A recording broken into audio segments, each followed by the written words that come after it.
This hearing concerns a veteran with PTSD that has an ADA advocate with them so that equal access to court can be achieved, and still the judge makes a prejudicial and blanket comparison of one experience that the judge had in a former case and how it governs her decision-making of all veterans with PTSD.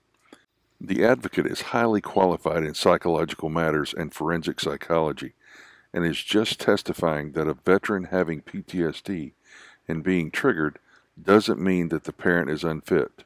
The judge goes ballistic.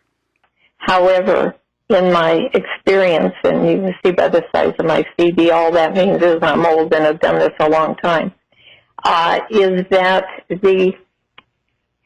when there is power differential in the disengagement of the marriage, that there can be a pressure applied, minute, coercive pressure applied, and intrusion that actually violates USC 42-12-203 in terms of always looking for any little thing that can be criticized, and then the person freezes. It's freeze, flight, or fight, you know. So there are times when she becomes confused that way, and I have witnessed that with her. Would you then say during those episodes that she would be a fit parent? Yes. During an episode where she is flight or fight, or at those moments, a parent doesn't lose sight of being a parent. We work with a lot of veterans that have come back from deployment, and they have PTSD, and there are things that trigger them. That does not mean their children should be removed from them. Okay, you and I will never, ever agree on that, ma'am, and I'm sorry to interrupt, but I have had criminal cases where a man thanks me now. He's a veteran. He's working with the VA.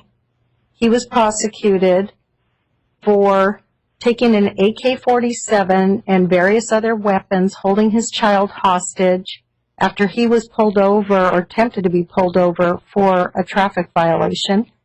That man thanks me every time I see him. I gave him supervised parenting time. It eventually worked into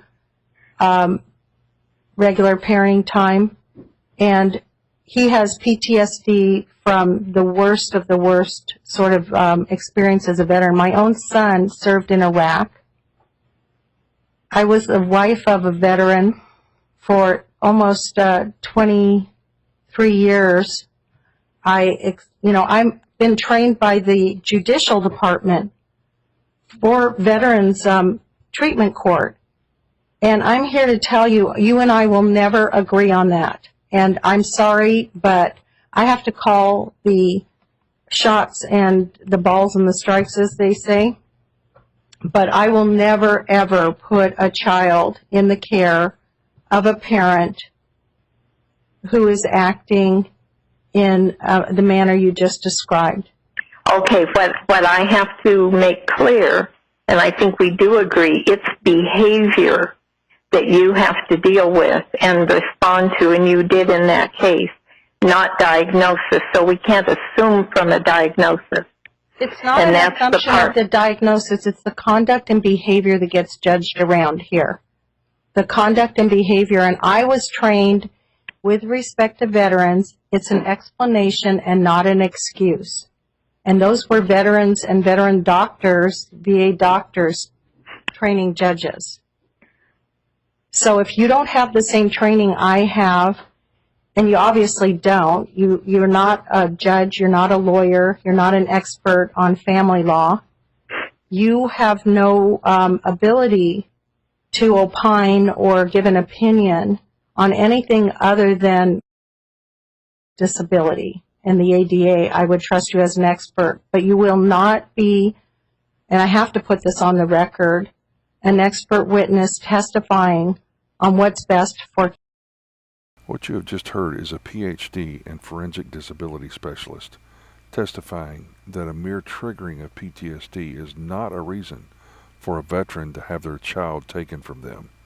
The judge interrupts and relates this with a guy grabbing an AK-47 and holding a child hostage. If this is impartiality and equal access, America is doomed.